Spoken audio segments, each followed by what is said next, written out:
Assalamualaikum warahmatullahi wabarakatuh. Bismillahirrahmanirrahim. Alhamdulillah. Alhamdulillahi hamdan katsiran tayyiban mubarakan fihi kama yanbaghi li jalali wajhika wa li 'azimi sultanik. Allahumma salli ala sayyidina Muhammadin abdika wa rasulika an-nabiyil ummi wa ala alihi wa sahbihi wa sallim. Nawaitu ta'alluma wa ta'lim wa tadhakkura wa tadhkir wa naf'a wal intifa' wal ifadah wal istifadah wal hasa ala tamassuki bi kitabillah wa sunnati rasulih wa du'a ila al-huda wa dalalah ala al-khair ibtigha'a wajhillah wa mardatihi wa qurbihi wa thawabihi lillahi ta'ala. Allahumma raddina biqada'ika wa sabirna ala bala'ika wa auzi'na syukra ni'amaika. Ya Allah, jadikan kami redha menerima segala takdirmu, jadikan kami sabar dalam menerima ujianmu, dan bimbinglah kami untuk sentiasa syukur kepada nikmatmu. Terima kasih Yang Berusaha Al-Fadil, Tuan Pengacara Majlis, yang saya hormati Tuan Haji Abdul Razak Nazir, para pegawai ahli jawatan kuasa Masjid Gombak Utara, tuan-tuan guru, para alim ulama, para habaib, yang diraihkan juga para pelayar yang menonton siaran pada malam ini, tak kira di mana saja berada. Yang menonton dari utara, moga sejahtera. Yang menonton dari barat, moga dapat berkat. Yang menonton dari timur, semoga terus makmur. Yang menonton dari selatan, moga dapat keampunan. Syukur kehadrat ilahi bertemu kita pada kesempatan malam ini. Dan saya insyaAllah akan membahaskan satu tajuk seperti yang telah diminta oleh pihak penganjur, iaitu berlapang dada dengan ujian. Syukur saya sekali lagi dapat menyampaikan syarahan di masjid ini. Kali terakhir menyampaikan ceramah di hadapan ini kira-kira 925 hari yang lalu. Hari Jumaat 28 hari bulan Jun tahun 2019. Maknanya sudah 2 tahun 6 bulan 11 hari. Dan saya yakin tuan-tuan pun tak ingat apa yang saya ceramahkan ketika itu. Banyak makan lemang sebab jamuan raya masa tu ya. Kita bincangkan tajuk Syawal yang disyukuri. Malam ni kita melihat satu tajuk moga-moga bermanfaat, berlapang dada dengan ujian. Muslimin muslimat sekalian, sepanjang minggu ini umat Islam di negara kita telah diuji dengan pelbagai bentuk ujian dan juga cabaran. Pertama, ujian banjir, yang mana kita sedia maklum saudara-saudara kita bukan sekadar di Selangor, bahkan di negeri-negeri lain terkesan dengan ujian banjir ini. Banjir ini dia ada 3 jenis. Satu, banjir kilat. Dua, banjir monsun. Yang ketiga, banjir pasang surut. Kalau banjir kilat, biasanya banjir yang surut kurang pada 6 jam. Itu yang tak pindah tu. Sebab biasa banjir kilatnya lepas 6 jam turun lah. Ada banjir monsun, banjir yang surut melebihi daripada 6 jam. Dan biasanya berlaku pada musim tengkujuh. Dan ada banjir pasang surut, kenaikan paras air laut melebihi daripada paras sungai. Yang berlaku di pantai timur biasanya adalah banjir monsun. Kebiasaannya kerana limpahan air yang disebabkan oleh taburan hujan yang dikatakan berlebihan pada musim tengkujuh ini, bermula pada bulan November sampailah bulan Mac. Dia dipanggil tengkujuh. Kenapa dia panggil tengkujuh? Ini bahasa orang Melayu tua-tua dulu. Bintang 7 beradik, dia panggil tengkujuh. Bintang 7 beradik ni dia akan keluar di dada langit, terutamanya pada awal malam dengan kedudukan antara 30 hingga 45 darjah. Dalam istilah sains, bintang 7 beradik ini dikenali sebagai Seven Sisters. Koding dia M45. Bintang ini dia akan berada dalam keadaan tersusun dan juga selari, dengan kedudukan menegak dan juga rapat antara satu sama lain. Jadi bintang ini bila muncul, dia didakwa adalah punca kepada berlakunya monsun, khususnya di pantai timur. Maka disebabkan oleh banjir pada kali ini, ramailah saudara-saudara kita terjejas. Kali ini mereka gelarkan sebagai bencana dalam bencana. Disebabkan kita tidak selesai lagi beramuk dengan COVID-19, datang pula masalah banjir ini, maka beberapa negeri telah menjadi empuk kerana amukan air. Air bah telah meluluh lantahkan bangunan rumah dan kerosakan infrastruktur yang sangat parah. Banyak infrastruktur rosak.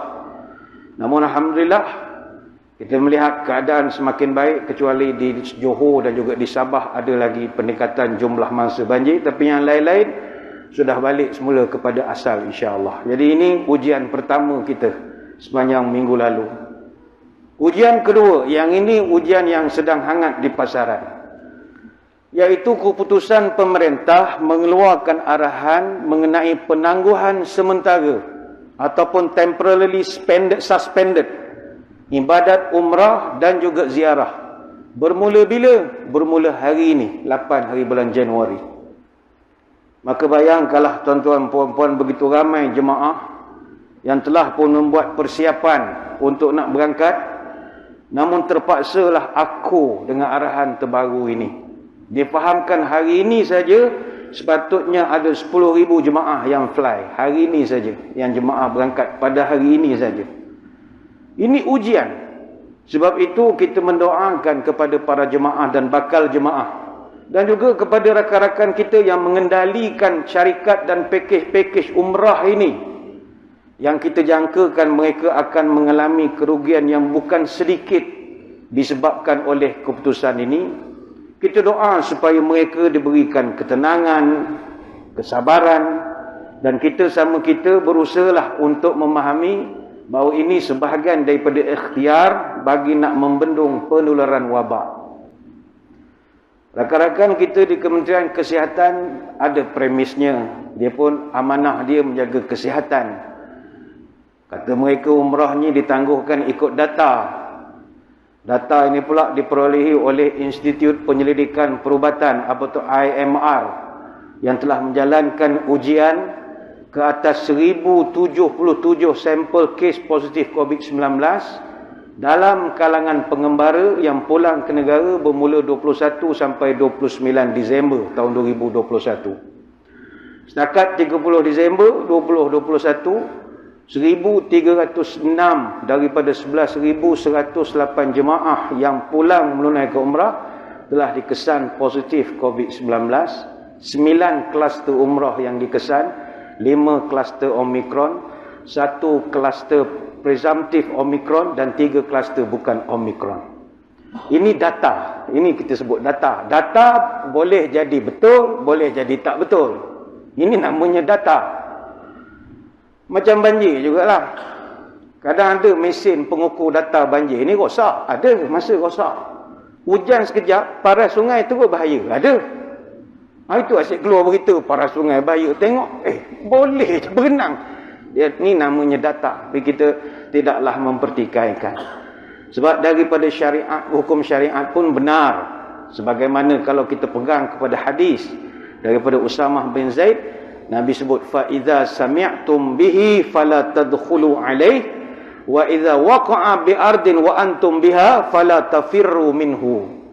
Kalau engkau tahu sebuah tempat ada sakit, jangan pergi ke tempat itu.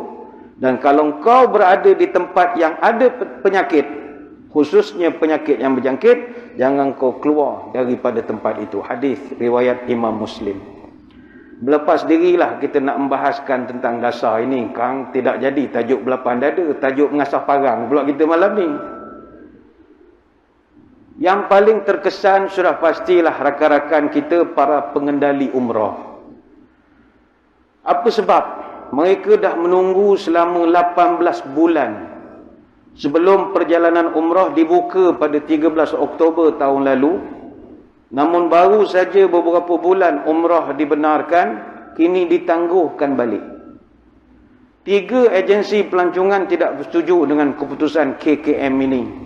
Persatuan Agensi Pelancongan Umrah dan Haji ataupun PAPUH, Persatuan Syarikat Pengendali Pelancongan Bumi Putera Malaysia, dan juga Persatuan Ejen Pelancongan dan Pengembara Malaysia, MATA. Dipahamkan ada yang hantar memorandum kepada Yang Berhormat Perdana Menteri, Berduli Tuanku Agong, mereka hantar. Kerana ada yang mengatakan ini kita khawatir memberi sedikit sebanyak hubungan dasar negara, hubungan antara negara. Sebab tuan-tuan, dalam dunia tak semua negara yang Arab Saudi benarkan datang buat umrah ke negara mereka. Banyak negara yang masih belum dapat kebenaran. Dan Arab Saudi membenarkan negara kita walaupun jumlah kes penyakit di negara kita tinggi. Tapi dia masih membenarkan. Negara-negara seperti India, Pakistan, Indonesia, Mesir, ini semua penyumbang utama jemaah. Tapi mereka tak dibenarkan masuk sampai sekarang. Dan ini satu penghormatan kepada negara kita. Iaitu 4 negara paling ramai jemaah umrah di dunia: Pakistan, Indonesia, India dan Mesir. Mesir purata setahun 500,000 jemaah. Kita baru 40,000 setahun. Tangguh selalu, tangguh 40,000. Mesir akan dapat kebenaran berangkat pada 1 Rejab nanti. 1 Rejab bersamaan 3 Februari. Jadi kita berdoa benda ni ditangguhkan setakat 3 Februari sajalah. Masuk Rejab ni orang dah start nak beribadat semua. Hadirin hadirat sekalian, kedua-dua isu yang kita bawakan pada malam ini, isu banjir, isu umrah, ini kedua-duanya melibatkan kerugian. Dan ini adalah ujian yang besar. Kalau banjir dia punya kerugian, tak payah cerita lah. Baru-baru ni tular satu berita.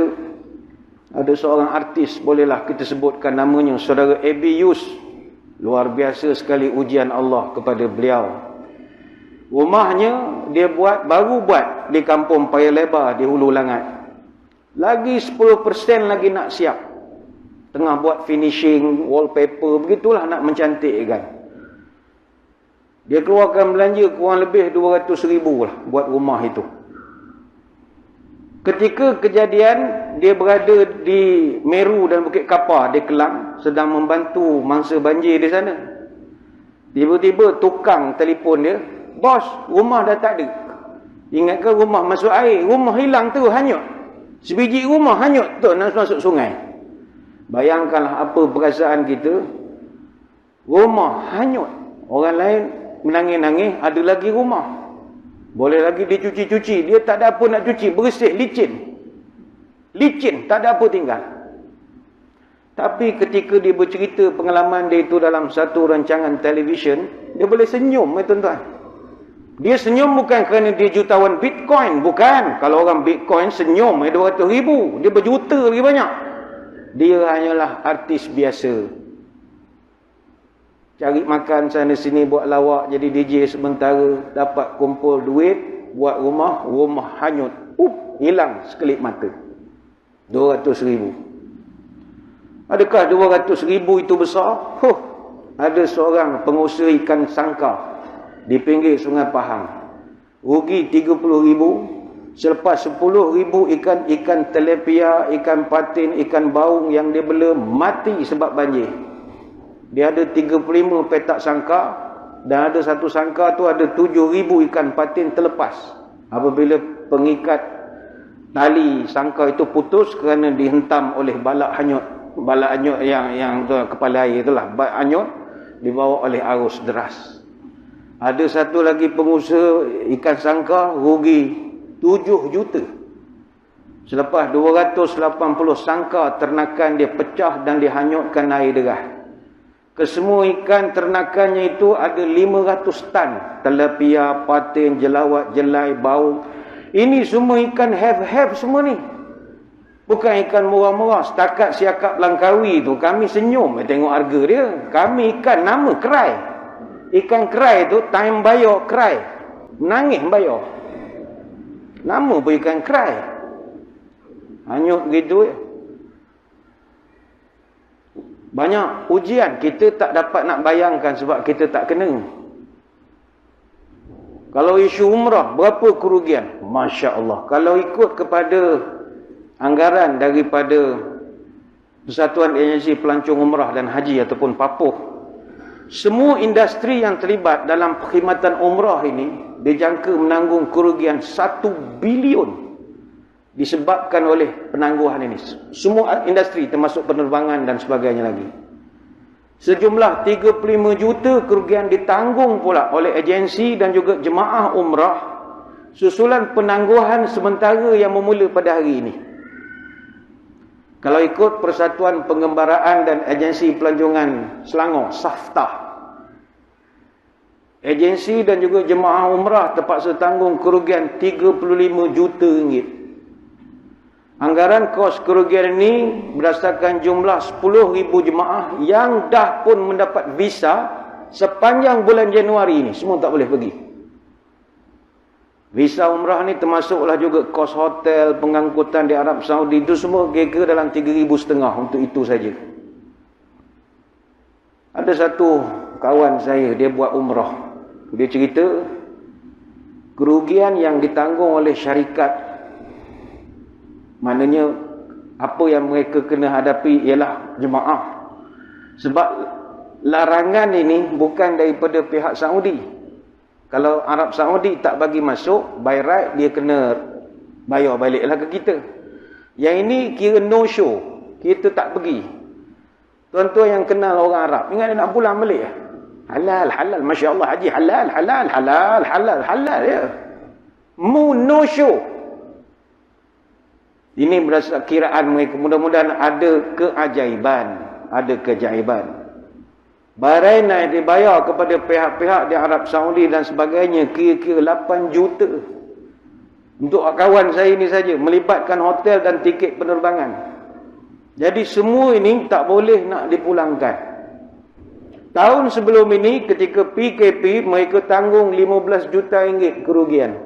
Sebab hotel Arab ni dia jenis setahun, kita pajak setahun. Burn begitu sajalah. Dan umrah yang tertangguh ini untuk dia saja ada kurang 8,000 orang. Memang rugi banyak. Dan jemaah pula dia tak boleh nak batalkan. Contohlah tuan-tuan ambil pakej bulan 2 contohnya. Bila dah jadi begini, tuan-tuan pun cuak juga, lalu telefon tu, boleh tak batal? Tak boleh.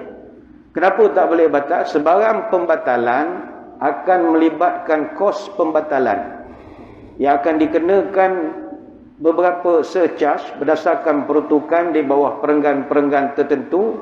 Charge pembatalan jadual 4 industri, Akta Industri Pelancongan 1992. Dia ada undang-undang yang kita sign itu. Maka kalau kita bercerita pada malam ni masalah sesak nafas kita. Macam mana nak selesai ni ustaz? Nak buat apa ustaz? Kita bermogok je lah ustaz. Kita asal parang ramai-ramai. Selesai masalah. Tak juga. Justru itulah malam ini, dalam situasi ini, kita nak mengajak seluruh muslimin muslimat. Jom kita tanam sifat berlapang diri dalam dada. Apa lagi nak dibolehkan kita nak mujuk diri? Berlapang dada lah. Marah, memang marah. Siapa yang tak marah kalau tak dapat pergi ke Mekah? Marah. Hatta di zaman Nabi SAW dulu, orang Islam bila dihalang untuk masuk Mekah buat umrah, marah. Yang tak marah, Nabi kita ya. Kalau tuan-tuan rujuk dalam sirah, satu hari Nabi SAW umumkan kepada para sahabat hasrat baginda untuk berangkat ke Mekah bagi menunaikan umrah. Hasrat ini timbul disebabkan Nabi satu malam bermimpi ketika dia di Madinah. Dalam mimpinya itu, Nabi nampak dia dapat masuk ke dalam Mekah, dalam Masjidil Haram bersama dengan para sahabat, ambil kunci Kaabah, mereka tawaf, mereka buat umrah. Dan dalam mimpi itu Nabi dinampakkan sebahagian daripada jemaah cukur rambut, dan ada sebahagian jemaah gunting rambut. Maka pagi esok Nabi pun ceritalah mimpinya ni kepada para sahabat. Jadi kita semua tahu Nabi kalau mimpi, dia bukan mimpi kosong. Mimpi dia ada makna. Jadi sahabat semua gembira. Yalah, Mekah kan kampung mereka. Berapa lama tak balik. Jadi bila Nabi declare kita dapat masuk Mekah, maka khabar gembira itu telah tersebar viral ketika itu. Bila dah ramai sangat dah bersiap, lantas Nabi pun beritahu sahabat supaya kita buat umrah, buat persiapan untuk nak berangkat. Allah rakamkan kisah ini dalam Quran. Laqad sadaqallahu rasulahu ar-ru'ya bil haqq latadkhulunnal masjidal haram insyaallahu aminin. Demi sesungguhnya Allah tetap menyatakan benar Rasulnya dalam mimpi itu. Sesungguhnya kamu akan memasuki Masjidil Haram insya-Allah pada masa yang ditentukannya dalam keadaan aman. Muhalliqina ru'usakum wa muqassirina la takhafun. Kamu masuk dengan mencukur kepala kamu, dan kalau tidak pun menggunting sedikit rambutmu, dan kamu tidak merasa takut sehingga kamu pulang. Fa'alima ma lam ta'lamu faja'ala min duni dzalika fathan qariba. Namun Allah menangguhkan berlakunya kenyataan itu kerana dia mengetahui adanya faedah dalam penangguhan itu yang kamu tidak mengetahui. Maka dia menyediakannya sebelum terlaksananya mimpi itu. Itulah kemenangan pada masa yang dekat. Surah Al-Fathu ayat 27. Lantas Nabi pun keluarlah daripada Madinah Al-Munawwarah menuju ke Makkah Al-Mukarramah pada hari Isnin tanggal 1 Zulqaidah tahun 6 Hijrah. Tujuan baginda 100% nak buat umrah, tak ada niat lain. Maka kata para sahabat, kharaja Rasulullah sallallahu alaihi wasallam amal Hudaybiyah yuridu ziyaratal bait la yurid qitalan wa saqa ma'hu 70 budnah wa kana an-nasu 700 rajulin kanat kullu budnatin an 10 nafar. Nabi keluar pada tahun berlakunya perjanjian Hudaybiyah. Baginda nak melakukan ziarah ke Baitullah dan tidak terlintas pun mahu berperang. Baginda membawa 70 ekor unta dan diiringi 700 orang laki-laki bersama Nabi. Setiap seekor unta adalah untuk 10 orang. Maka Nabi pun mengajaklah orang-orang Arab, mengajak orang-orang Badui di sekitar untuk keluar bersama Nabi. Nabi membersihkan pakaiannya dan menaiki untanya yang bernama Al-Qaswah. Dan sepeninggalan Nabi ke Mekah, Nabi telah melantik Ibnu Ummi Maktum radhiyallahu anhu untuk memangku tugasannya di Madinah. Walaupun ada khilaf mengatakan bukannya Ibnu Ummi Maktum, ada yang kata Numailah Abdullah Al-Laiti dan bagai-bagai. Tapi memang Nabi tinggalkan lama sebab dia lantik pemangku. Pendek cerita, bila sampai saja di sepadan, ketika Nabi nak masuk ke Mekah atau nak masuk untuk sepadan Mekah itu, dia telah dihalang oleh orang-orang Mekah. Orang Mekah tak benarkan. Agaknya Menteri Kesihatan Quraisy masa itu buat pengumuman tidak dibenarkan. Sebab berdasarkan kajian data-data yang ada, orang Madinah ni agaklah masa itu kita tak tahu. Jadi para sahabat ketika itu agak terkejut sebab hajat tidak kesampaian. Bayangkanlah dalam perjalanan sampai di Hudaybiyah, kira-kira 22 km daripada Mekah, para sahabat dihalang dan diminta untuk balik. Tapi Nabi tak nak balik kosong. Buatlah sikit hitam putih perjanjian. Lalu muncullah perjanjian Hudaybiyah untuk memberi keterangan bila boleh masuk ni. You sebut tangguh sampai bila? Sampai Februari? Contoh saja. Sampai Mac, sampai April. Baik tangguh setahun. Tak ada kami minum contoh. Buat hitam putih, buat perjanjian. Namanya perjanjian Hudaybiyah. Bila dah selesai perjanjian, Nabi okey, sahabat tak puas hati.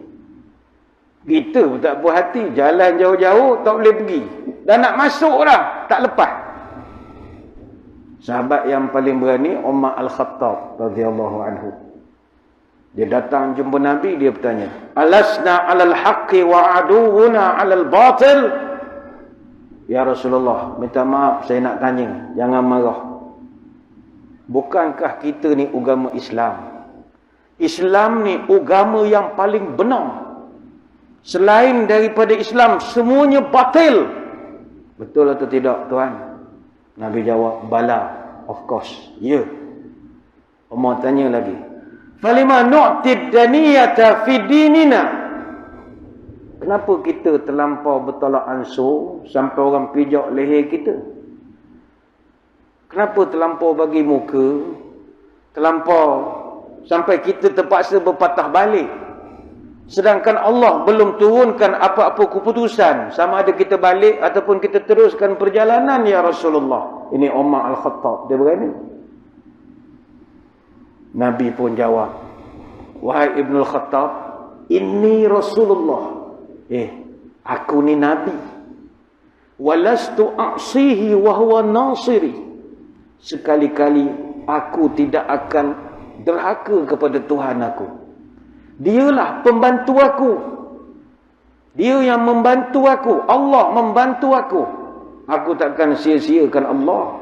Aku takkan tinggalkan Allah. Umar tanya lagi, awalaisa kunta tuhaddithuna anna sana'til bait fanatufu bihi? Ya Rasulullah, minta maaf saya nak tanya, bukankah sebelum ini Tuhan beritahu kita akan masuk Masjidil Haram, kita akan tawaf di Kaabah? Dulu Tuhan cakap begitu. Macam mana sekarang ni tak boleh pergi pula dah? Umar protes.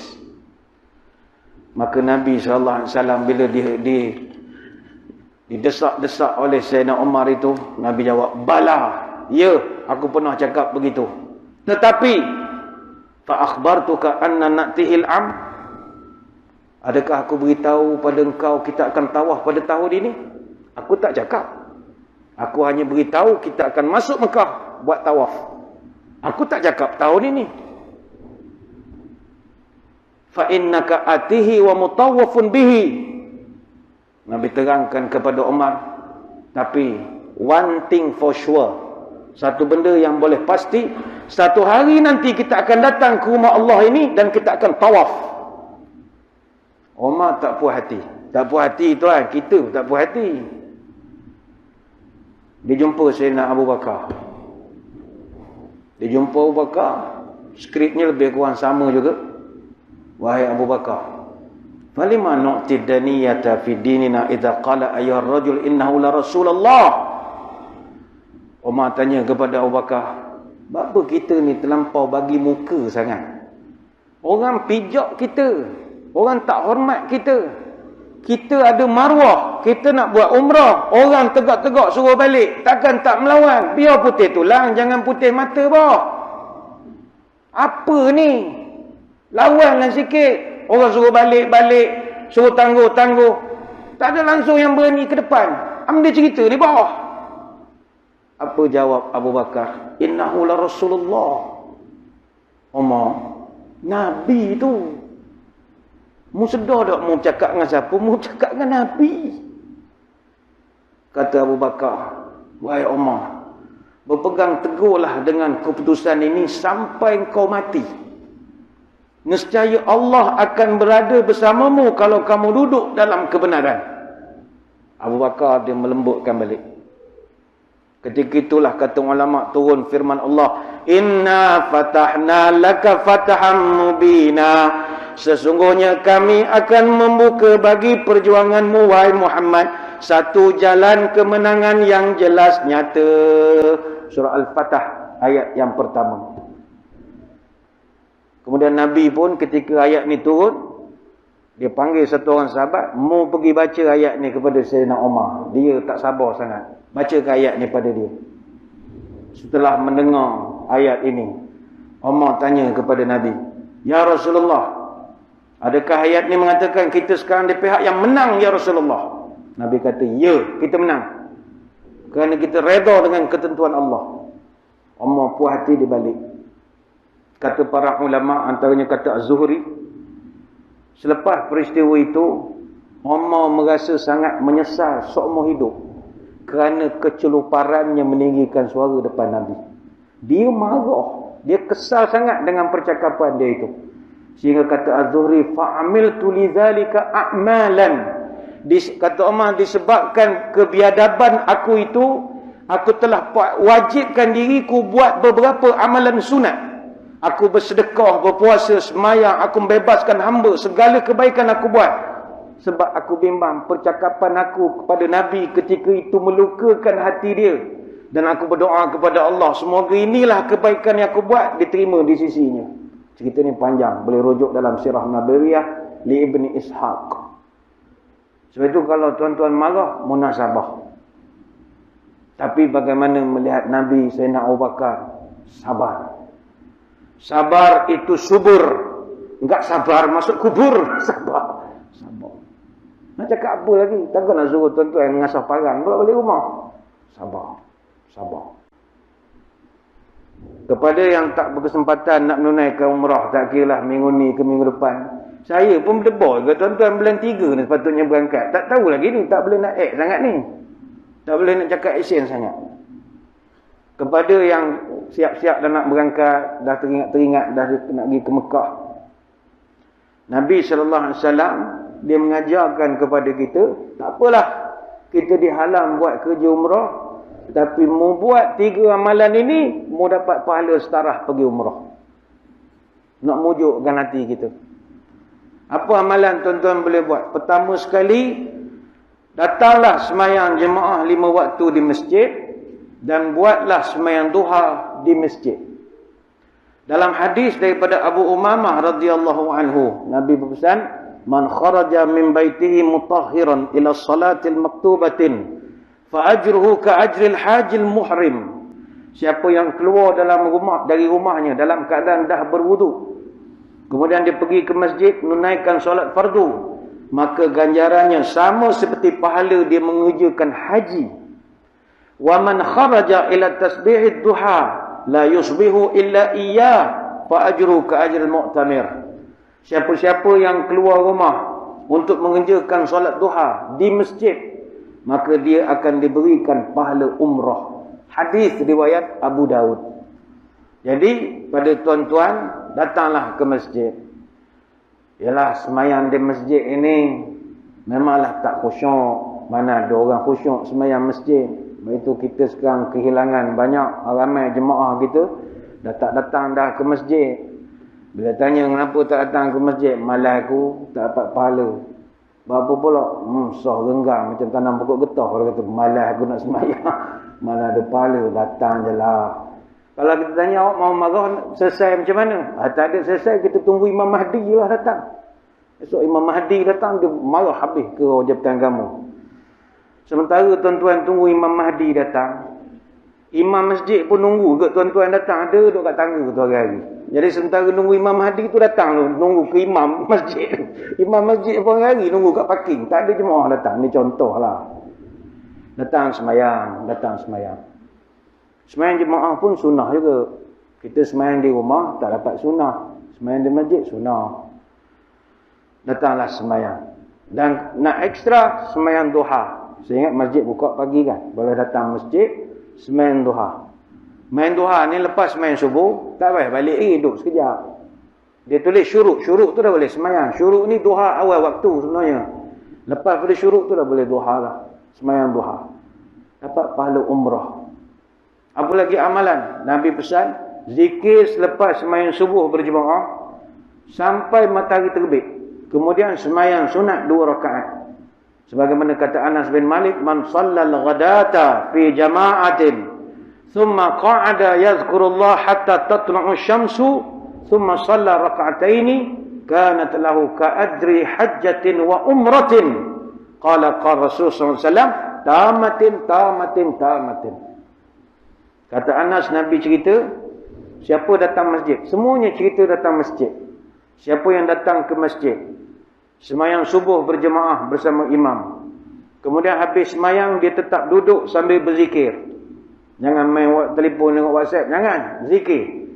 Zikir sampailah terbit matahari. Mana tulis syuruk tu boleh lah. Berhenti. Kemudian dia mengerjakan solat 2 rakaat. Maka dia dapat pahala haji dan umrah. Sehingga di hujungnya Nabi menyebut tamatin, tamatin, tamatin. Perfect, sempurna, sempurna, sempurna. Kata Nabi. Hadis riwayat Imam At-Tirmizi. Apa makna amalan ini? Kata Syekh Mutar As-Sinqiti dalam kitab Syarah Zadul Mustaqni', keutamaan ini hanya diraih kalau kita buat beberapa perkara yang agak ketat. Pertama, sembahyang subuh itu mestilah dilakukan secara berjemaah. Tidak boleh bersendirian. Jadi tuan-tuan, senang, datanglah berjemaah di masjid. Datang jemaah di masjid. Yang kedua, mestilah orang tu duduk berzikir lepas sembahyang. Maknanya kalau dia duduk tapi tidur, macam tuan-tuan yang dengar ceramah ni, ada tidur seorang dua, tak ada lah markah. Dia yang duduk berzikir. Zikir ni maknanya ingat. Orang tidur dia mimpi, bukan ingat, dia mimpi. Mimpi. Ataupun dia baca Quran, dia beristighfar, baca buku agama, beri nasihat agama, bincang tentang agama, boleh. Dan dia duduk ini, kata Syekh Mutar As-Sinqiti, duduk di tempatnya, tidak bergerak ke sana kemari sampailah terbit matahari. Kenapa syarat ketat? Sebab fadilatnya terlampau besar, iaitu pahala haji dan umrah. Kemudian dia masuk waktu syuruk, dia sembahyang sunat isyraq 2 rakaat. Solat ini biasanya kita dirikan selepas terbitnya matahari setinggi tombak. Setinggi tombak. Jadi ini amalan kedua. Boleh buatlah esok lusa, boleh. Esok rehat, boleh datang sembahyang masjid. Yang ketiga, pergi ke masjid untuk menuntut ilmu atau nak buat kebaikan. Maknanya bukan sekadar ibadat solat saja yang boleh kita dapatkan pahala haji dan umrah. Menuntut ilmu dan mengajar di masjid pun dapat pahala ibadat haji, lagi besar lagi. Kata Abu Umamah radhiyallahu anhu, Nabi pernah bersabda, "Man ghada ilal masjidi la yuridu illa ay yata'allama khairan aw ya'lamah, kana lahu ka ajri hajin taman hajjatuhu." Siapa yang berangkat pergi ke masjid untuk belajar satu kebaikan atau nak mengajar satu kebaikan, dia akan diberikan pahala seperti pahala ibadat haji yang sempurna hajinya. Maka 3 amalan ni buatkanlah. Mudah-mudahan Allah menggantikan yang sepatutnya kita sedang berada di Masjidil Haram dan sebagainya, dapatlah kita bermotivasi sikit meneruskan kehidupan. Walaupun ketiga-tiga amalan ini diberikan pahala ibadat haji dan umrah, bukan maknanya orang yang buat 3 perkara ini dah tak perlu buat haji ataupun umrah lagi. Jangan. Katalah nanti tahun depan dah tak ada masalah sekatan, orang pun tanya, awak ni main Bitcoin banyak duit, apa tak pergi ke Mekah? Kawan hari-hari semain masjid. Ustaz kan pesan, kalau pergi masjid sama, pahala umrah, buat umrah apa? Dah pergi masjid Gombak Utara cukup lah. Itu ayah pen nama, tak betul ilmu gitu. Ini untuk yang terhalang. Untuk terhalang. Kewajipan haji tetap berlaku sampai bila-bila. Fadilatnya itu cerita lain. Jadi ini 3 perkara yang perlu kita buat. Muslimin muslimat yang dirahmati Allah sekalian. Maka solusinya untuk kita menghadapi 2 peristiwa besar ujian yang melanda kita ini, ayolah kita berlapang dada, sabar, redha, duduk bersama berlapang dada, duduk berkawan bertenggang rasa. Orang pendendam hatinya hitam, orang cemburu hatinya berbulu, orang pendendam imannya padam, orang berdengki hati berdaki. Sebab itu salah satu tanda adanya iman adalah orang ini boleh redha menerima takdir Allah. Ar-ridha bi qada'illah. Ini puncak tinggi. Susah nak dapat. Baik itu inilah perkara yang banyak disebutkan dalam hadis. Baik itu kalau kita belajar cerita dalam Quran. Ketika kita bercermin kisah dalam Quran, kita bertemu dengan kisah bagaimana awal mula kehidupan manusia ini adalah di syurga. Pada waktu itu, syurga dihuni oleh iblis dan juga malaikat. Iblis adalah pemimpin di syurga, jadi para malaikat pun hormat kepada iblis. Tapi kemudian Allah telah mengutuskan kepada surga ketika itu seorang pemimpin baru. Siapakah pemimpin baru itu? Namanya Adam. Apakah yang berlaku kepada Nabi Adam? Yang ini kita akan terangkan kemudian, kerana kita nak beri laluan dulu kepada azan isyak. Jadi tuan-tuan semua jangan ke mana-mana, kita akan kembali lagi selepas ini. Muslimin muslimat yang dirahmati Allah sekalian. Kalau ikut peraturan, kita dikendaki menamatkan syarahan ketika azan isyak dah pun berkumandang. Namun boleh diberikan pengecualian sekiranya mendapat keizinan daripada jemaah untuk dianjakkan sedikit pelaksanaan solat isyak untuk disambung sedikit saja syarahan pada malam ini. Maka kami mohon izin daripada para jemaah untuk kita anjakkan sedikit. Muslimin muslimat sekalian, apa solusi kita dalam menghadapi ujian-ujian daripada Allah? Ujian ini banyak. Kalau kita nak cerita begitu banyak. Tapi kita fokuskan pada malam ini. Yang terbaru sedang kita diuji adalah masalah umrah. Sudah pasti ramai orang akan marah-marah, kecewa, kerugian yang bukan sedikit. Maka kita nak mengajak, ayolah kita berlapang dada. Jangan mencari, oh ini salah orang tu, ini salah. Tidak, jangan. Boleh saja ceramah malam ni kita bakar suruh-suruh bangun pergi tumbuk ke sana pukul boleh, tapi tak menyelesaikan masalah. Ayuh kita berlapang dada. Tadi saya bawakan satu kisah bagaimana di surga dulu, ni Allah rekodkan dalam Quran. Bagaimana dalam surga dulu ada iblis yang asalnya jadi ketua dia. Dia ketua di dalam surga itu. Tapi bila Allah utuskan satu pemimpin baru, iaitu Adam, iblis tidak mahu menerima keputusan ini. Iblis tak nak. Apa sebab? Kerana iblis merasakan dia lebih mulia daripada Adam. Dan inilah kesilapan dan salah iblis. Dia tidak boleh menerima ketentuan Allah. Allah menentukan Adam jadi ketua, kau kena ikut. Iblis tak nak. Iblis bukan saja tidak mau sujud kepada Adam seperti yang diperintahkan Allah, bahkan dia terus berusaha supaya Adam dikeluarkan daripada surga. Ini perangai iblis. Dan usaha iblis berhasil. Hasil kelicikannya, Adam dan Hawa berhasil dipujuk untuk memakan buah khuldi, yang buah dilarang makan oleh Allah. Maka sebagai hukumannya, Adam, Hawa, iblis, tiga-tiga dikeluarkan daripada surga. Tiga-tiga. Pelajaran yang kita boleh ambil ialah, ketika dikeluarkan daripada surga, apa reaksi iblis? Ini semua Adam punya pasal. Kalau dia tak ada, aku tak jadi macam ni.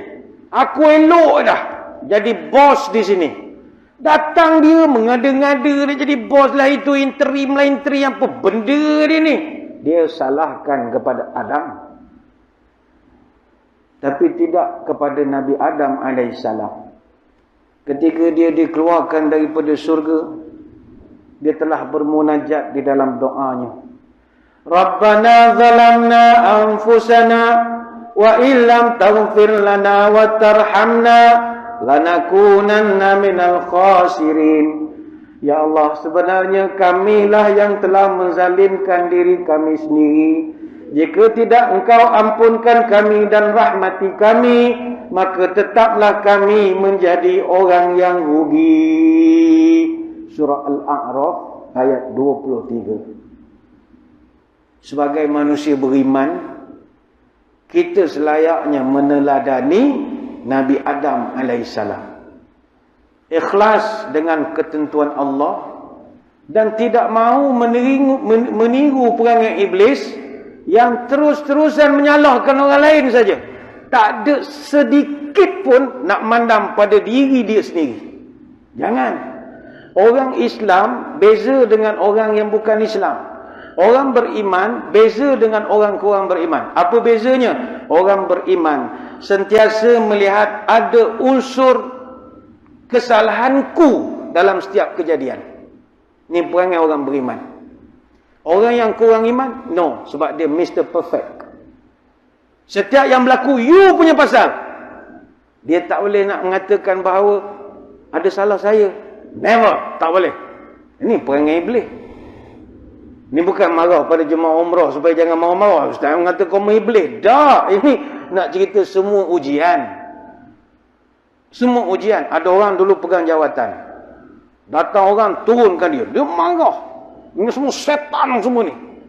Aku elok ada pegang jawatan besar. Korang ni semua setan.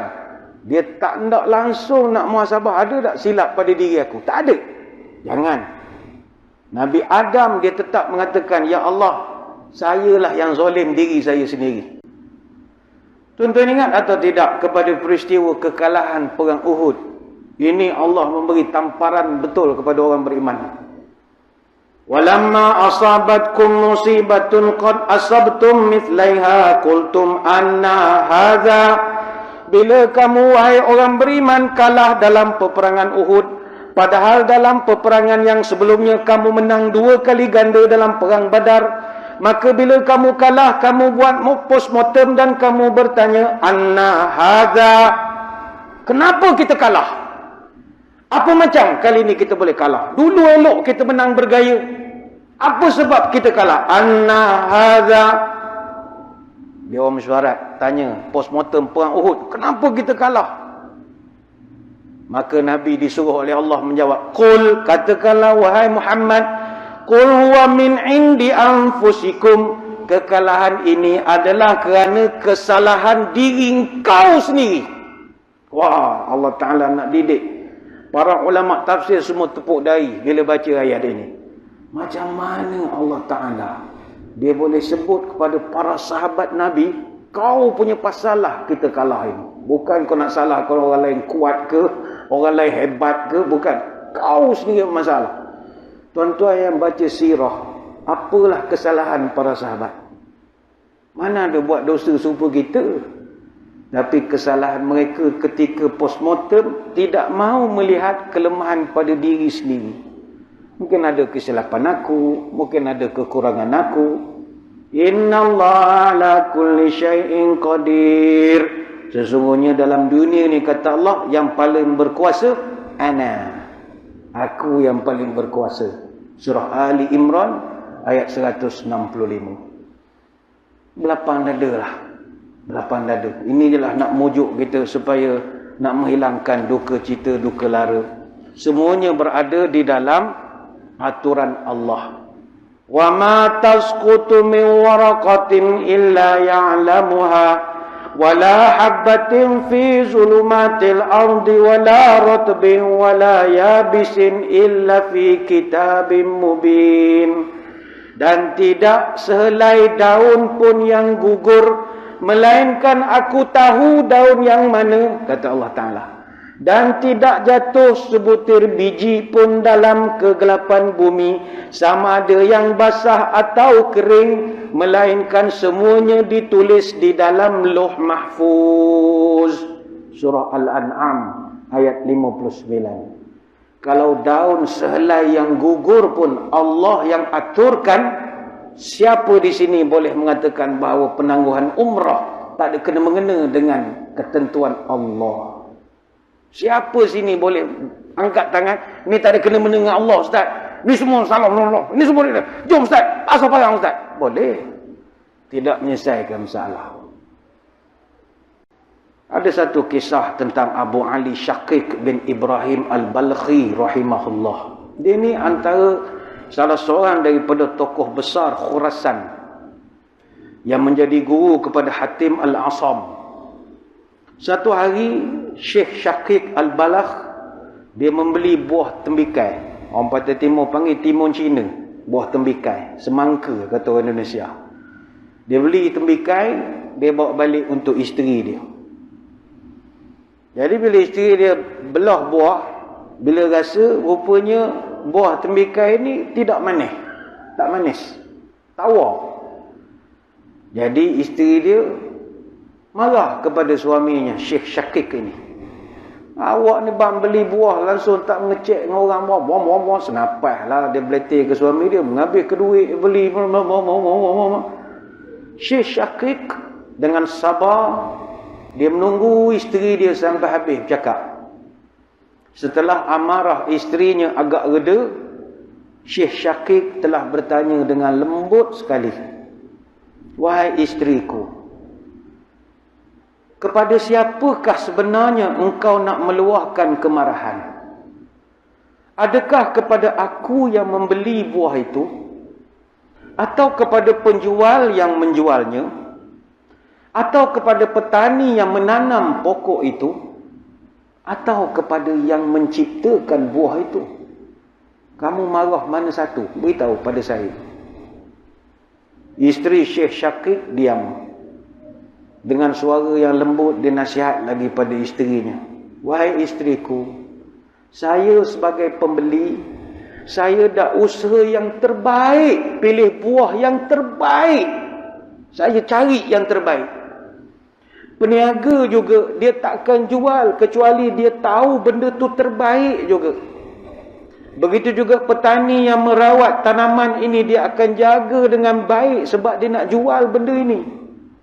Maka sasaranmu jelas, bukan kepada suamimu, bukan kepada penjual, bukan kepada orang yang menanam.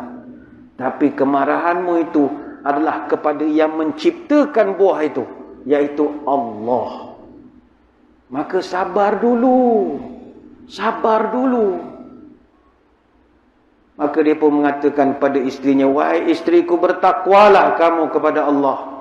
Terimalah dan redalah dengan apa yang sudah menjadi ketetapan daripada Allah. Wa asa an takrahu syai'an wa huwa khairul lakum." Boleh jadi kamu tak suka kepada sesuatu, tapi ianya baik kepada kamu. Wa asa an tuhibbu syai'an wa huwa syarrul lakum. Dan boleh jadi kamu terlampau suka kepada sesuatu, tapi benda tu tak baik untuk kamu. Wallahu ya'lam wa antum la ta'lamun. Allah lebih tahu, mu tak tahu gapo satu. Surah Al-Baqarah ayat 216. Inilah orang beriman. Dia punya pandangan beyond sesuatu. Setiap kejadian semuanya kerana Allah. Tuan-tuan balik ni sekarang, tak kedailah tuan-tuan punya selipar hilang. Tuan-tuan punya pemikiran pergi ke mana? Tuan-tuan akan salahkan anak orang tu. Ini anak ni lah, dia bukan reti menjaga anak ni. Bawa ke masjid, berlari sana, ni dia lah. Kita pantas menilai, sangka, su'uzon pada orang. Tapi orang beriman, selipar dia hilang, yang diingat Allah dulu. Mungkin Allah dah menentukan benda aku hilang pada malam ini, selipar aku. Ini perangai orang beriman. Sebab itu apa juga takdir Allah telah dicatatkan 50,000 tahun sebelum Allah ciptakan langit dan bumi. Kata Abdullah bin Amr al-As radhiyallahu anhuma, "Kataballah maqadirul khalaiq qabla an yakhluqas samawati wal arda bi 50,000 sanatin." Allah telah mencatat takdir makhluk ini 50,000 tahun sebelum dia menciptakan langit dan bumi. Hadis riwayat Imam Muslim. Begitu kalau ibu-ibu, puan-puan dapat tahu suami kita menikah seorang lagi, sabar dulu. Ini telah pun dicatat di Lauh Mahfuz 50,000 tahun sebelum pokok diciptakan. Tenang. Ini yang tenang itu. Nak marah memang boleh. Suami menikah selagi, taubat marah. Masuk ke dapur cari parang bajau, menasah balik. Kejaga aku kerat melanggar. Tuan-tuan, kalau diugut kerat jangan takut. Jangan takut. Kalau kita niat ikhlas kerana Allah, buat baik, walau dia kerat, dia akan tumbuh balik insya-Allah.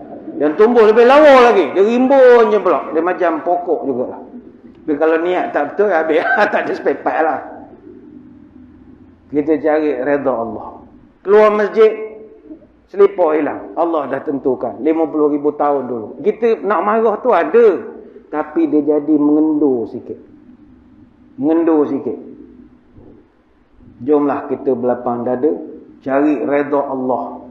Manil tamasa ridallah bisakhatin nasi radhiyallahu anhu wa arda anhu nas. Barang siapa mencari redha dari Allah, walaupun dia tahu nanti dia akan dibenci oleh manusia kerana perangai redanya itu, nescaya Allah akan redha kepada dia. Dan kemudiannya Allah akan jadikan semua manusia redha pula pada dia. Ini untuk orang yang fikir redha Allah. Tetapi kata Nabi, wa manil tamasa ridhan nas bi sakhatillah sakhitallahu alaihi wa askhata alaihi nas. Tapi barang siapa mencari redha manusia dan dia sanggup buat perkara yang Allah murka kerana nak mencari redha manusia, nescaya Allah juga akan murka kepada dia, dan kemudiannya Allah akan menjadikan seluruh manusia benci kepada dia. Hadis riwayat Ibnu Hibban. Dalam hadis lain Nabi pesan, man ardan nas bi sakhatillah wa kullahu Allahu ila nas. Siapa yang mencari redha manusia dengan cara yang membuatkan Allah murka, maka dia akan diserahkan oleh Allah kepada manusia. Wa man askhatan nasa bi ridallah kafahu Allah mu'natan nasi. Barang siapa membuat manusia murka dengan usahanya nak mencari redha Allah, Allah akan selamatkan dia daripada kejahatan manusia. Hadis Ibnu Hibban. Maka di saat kita bertanya, ya Allah, kenapa latai aku nak berangkat ni umrah tak boleh pergi, ya Allah? Orang 7 hari bulan molek pergi, 6 hari bulan molek, aku asalnya 5 hari bulan tunda 8 tak boleh pergi. Why me, ya Allah? Why me, ya Allah? Menangis. Di saat kita bertanya, why me? Allah bertanya pula kepada kita, why not? Kenapa aku tak boleh uji engkau? Kau bagi aku satu jawapan, kenapa aku tak boleh uji engkau? Tuan-tuan nak jawab apa? Tak ada Ustaz. Ni KJ punya pasal juga. Saya tak kira. Ni semua KJ. Nak marah-marah tak selesai masalah lah. Habislah ceramah malam ni. Tuan-tuan sekalian, 3 rahsia ahli redha ni hujung pertemuan kita lah. 3 rahsia orang yang redha dengan ketentuan ni, kata para ulama, payah kita nak dapat. Tapi boleh kalau kena cara amalannya. Lepas tu nak jadi ahli redha ni kena masuk tasawuf, masuk tarikat. Orang masuk tarikat je yang boleh didik jadi redha. Kita tak ada tasawuf, nak marah semua. Lepas tu orang kalau kuat marah, tak ada tasawuf. Orang tasawuf ni dia hidup dunia ni bagi dia macam lalat urung gitu ya. Dia hidup dengan Allah. Dia bukanlah macam lepat ke apa. Tak. Dia dah mandang dunia ni jadi bukan lagi buruan dia lah. Ini penting ada tasawuf. Orang kalau dah makan redha, pertama sekali, dia dah merasa tidak memiliki. Dia rasa semua benda yang ada pada dia adalah pinjaman. Ini payah nak dapat makam ini. Kita sebagai manusia hanya diberi hak guna pakai, bukan hak milik kekal. Allah boleh bagi, Allah boleh ambil. Tak ada yang sempurna. Jangankan harta tuan-tuan, nyawa tuan-tuan pun bukan tuan-tuan punya. Tuan dia ada, Allah. Dia nak tarik, dia boleh tarik. Dia nak panjangkan pun dia boleh panjangkan. Ikut dia lah. Tidak ada hak kita. Iaitu Hasan Al-Basri rahimahullah. Orang heran. Dia kalau lepas sembahyang, doanya, semua doa minta ampun masuk surga. Dia tak pernah minta nikmat dunia, tak pernah. Sebab orang tanya dia, Tuan Guru, kenapa doa tak pernah ada hajat apa-apa melainkan doa taubat begitu begini? Kata dia, saya takut yang ada ni pun tak sempat nak syukur, tambah lagi lain. Oh, bila saya nak syukur? Sampai begitu. Nikmat Allah banyak, tapi tak rasa memiliki.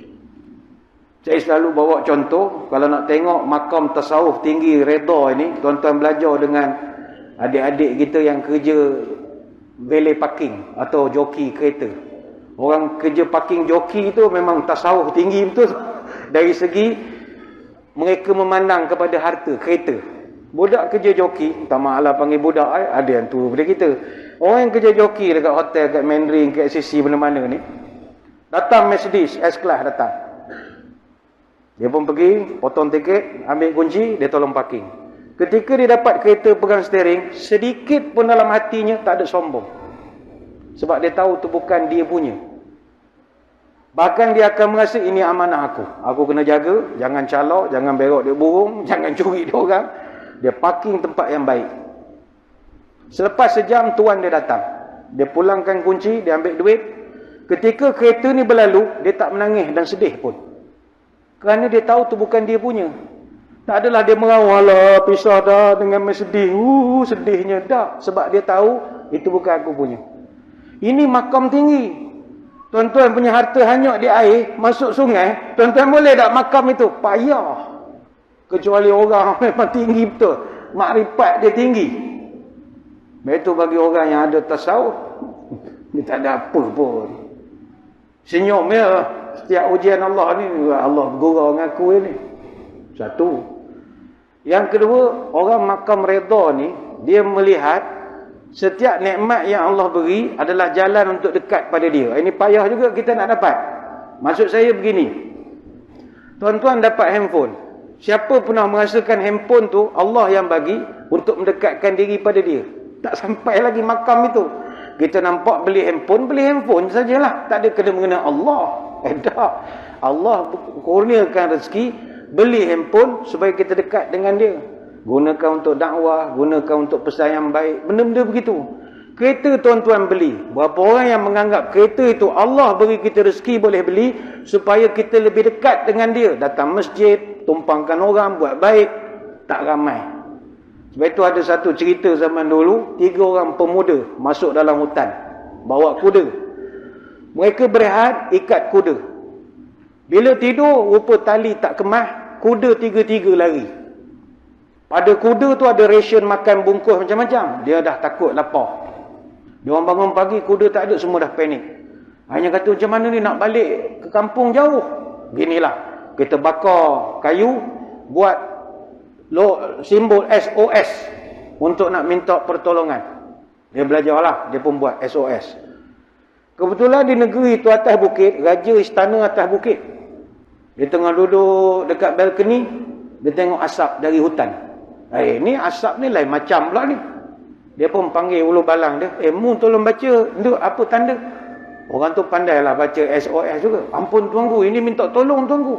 Rakyat tengah susah tu. Oh ya ke? Kamu pergi tengok apa hal? Ulu balang beruguk bawa kuda pergi.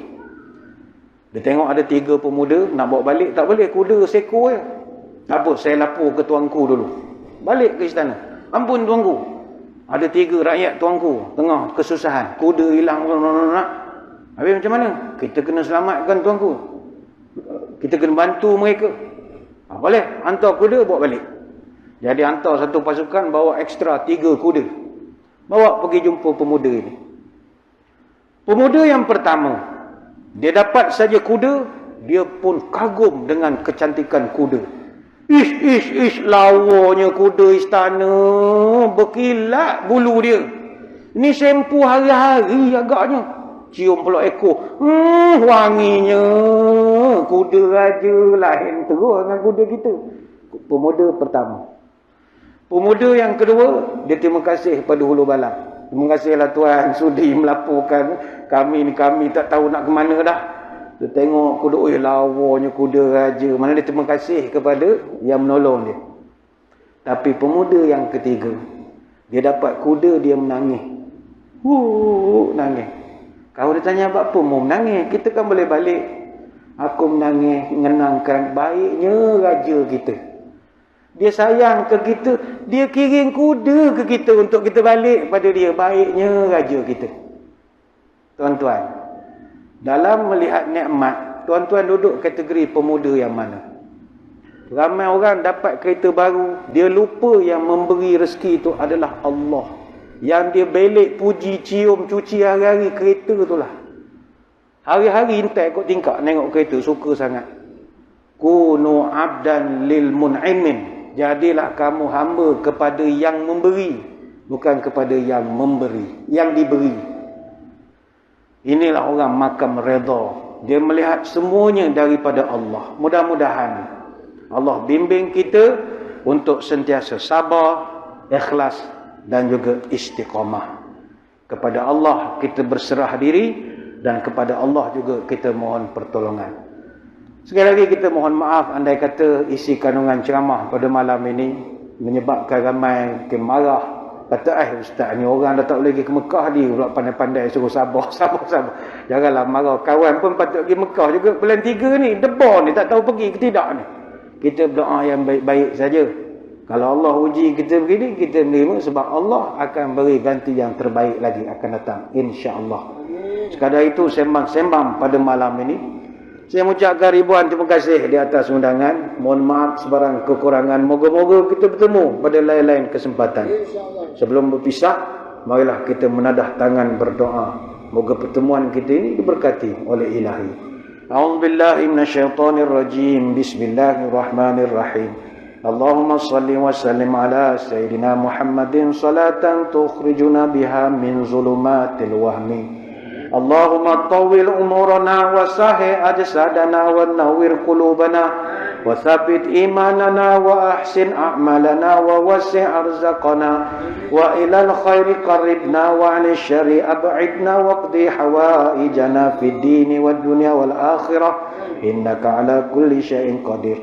Ya Allah, panjangkanlah umur kami, sihatkanlah tubuh badan kami, terangkanlah hati kami, tetapkanlah iman kami, elokkanlah amalan kami, luaskanlah rezeki kami, dekatkanlah kami dengan kebaikan, jauhkanlah kami dari kejahatan, kabulkanlah segala doa kami sama ada dalam urusan agama, dunia ataupun akhirat. Subhanakallahumma wa bihamdika nashhadu an la ilaha illa anta nastaghfiruka wa natubu ilaik. Wassallallahu ala sayyidina Muhammadin wa ala alihi wa sahbihi wa baraka wa sallam. Walhamdulillahi rabbil alamin. Wabillahi taufiq wal hidayah. Assalamualaikum warahmatullahi wabarakatuh. Wallahu a'lam. Oh, tak ada.